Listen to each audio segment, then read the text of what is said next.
Hi everyone and welcome back to some Path of Exile. Today is probably going to be the last update for this build because yes, we hit level 100.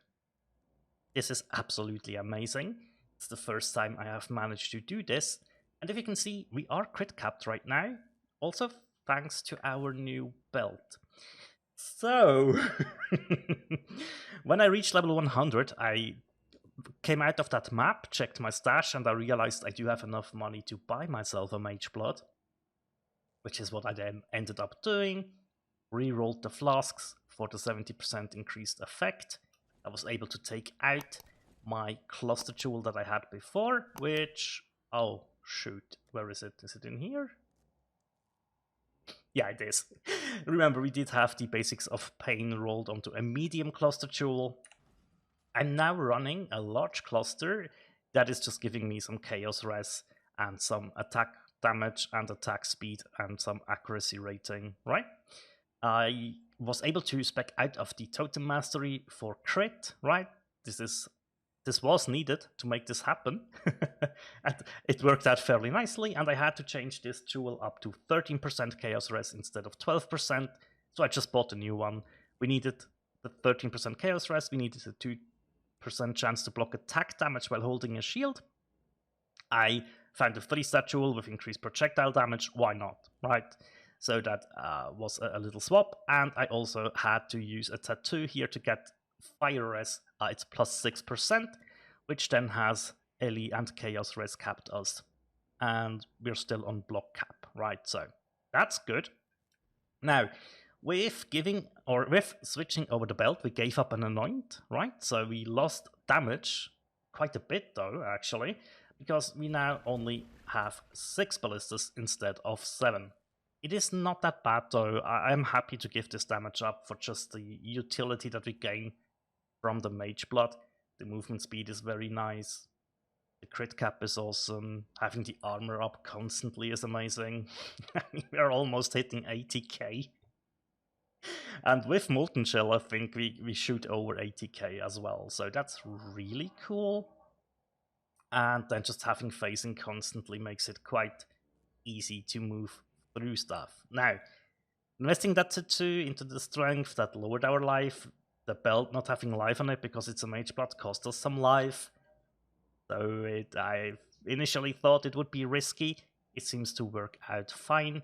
I've managed to find a time frame now where the servers are playing nicely, so let's just go through a map together. It is nothing special, it's an 8 modded map with my testing at the skill tree where I just go for the ores and spam maps to get the Searing Exarch invitations, sometimes a Conqueror map. I could rearrange this, and the Unstable Breaches, right? I think I showed this off last time as well, and yeah. I need to do a different setup for the Scarabs at some point, but for now I'm absolutely a-okay with how this is going. And if you want to optimize this strategy a little bit better, yeah, other Scarabs would be useful. And also rushing the boss first. Let's try and do that actually. Yeah, that is really important, because we could also use this to fish for some good altars, right? So let's try and not activate anything here, get to the boss and redo the map afterwards, or do the map afterwards. Single target, while we lost some damage, that is still way more damage than we actually need, and it feels quite comfy with this. Like, we are still sitting on 10 to 11 mil, which that is just good enough, right? There we go, and now we are just going to fish for altars. We are hoping, obviously, for a Divine Shrine at some point. I already got one of those. We are hoping for Starfall Craters, right, for the possibility to drop a Svalin, which we don't get that many craters. I found 2 so far. No Swallowing drop, so that wasn't really surprising. And yeah, we still do have like the breaches and the chance to have 2 additional breaches when we find them, right? And they can only be the unstable breaches. This is quite enjoyable in my opinion. I just like this. And yeah, while we are doing this, I need to address something else. if my voice sounds strained and it gets worse, that is because I fell sick. So yeah, that sadly happened, but you know what, it happens from time to time, right? Nothing to worry about too much though, and yeah, it's just I need a little bit of time to recover, which is fine. That doesn't worry me too much. It means though that I am not feeling that well, and that often translates to I will not play for more than like 30 minutes at a time, right? So yeah, it's a bit sad because I really want to get into Satisfactory 1.2 experimental, right? I want to be able to test stuff, give some feedback to the devs, and I would love to live stream that. Maybe we can make it happen over the weekend at some point. It depends, really depends on how I'm feeling. I'm willing to give it a shot, right? We have some new game modes there, which is very important, or very, not important, but like, it is kind of important, but it is also just sounding like a lot of fun to experiment with all the stuff that is added with those. And I think it could really make for a fun playthrough, which also means a new start, right? I'm okay with that. I'm absolutely okay with that. So, let's check. Do we get something good here? Let's just go for phantoms. I don't know if this is any good or not. It's fine. Can we get... we will have a breach, yes, good. I would love to get like one ore deposit though. With the hourglass that drops you dust, right? That would be quite amazing. I don't think we got lucky. We have one, but not an hourglass. But that's fine, right? We can just use this time to run around a little bit, collect some loot and gold. There we go. Some 8 modded maps. Well, one, but you know what I mean, right? So, since they can't drop equipment, I guess loads of it will be converted into gold and maybe other currencies as well. That's what I would suspect out of this. Nice, Nightmare map. We take those things. Okay. Let's take care of the breach now. And yeah, so I will see what I can do. If you hear construction noises in the background, I'm really sorry, but like, there is literally stuff happening in the house.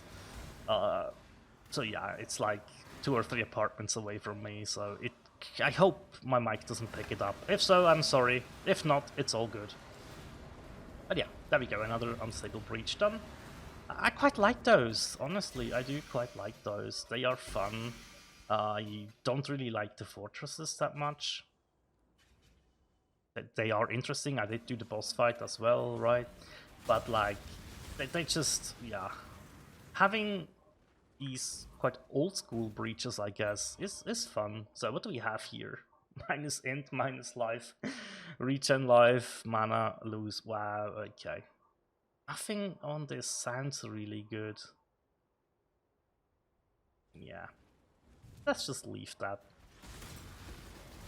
So yeah, I'm not only forced to slow down because of just being sick, right? I'm also wanting to slow down at the moment so I can enjoy some Satisfactory. And yeah, as I said, if we can make it happen over the weekend, I would love to stream just a new game with randomized ores. I think that sounds like fun. It also sounds like it could be a nightmare depending on your starting location and the randomization that you get. But yeah, it sounds like a lot of fun as well, so I'm absolutely willing to give that a shot and just see how it feels. Oh hey, look! We have vroom vroom vroom! Ow! Don't stand in the stuff though. There we go. And yeah, this is obviously not going to spit out a lot of like high level loot and stuff, right? It is still fine though. I think we are pretty much done on this map. Yeah, 3 monsters remaining. So yeah, I will slow down, as I said, for both the mentioned reasons. And that's fine, right? I still have lots of interest in the league though.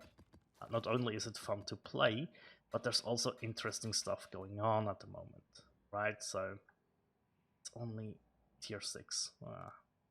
So yeah, I'm kind of just interested in the builds that are popping up, and I'm still like, one thing that I will say that has caught my interest quite a bit is one of the supports that is new this league. And yeah, you probably guessed it. It's Frost Mage support, right? So if we take a look at this, supported skills gain added cold damage equal to a % of reserved max mana, right?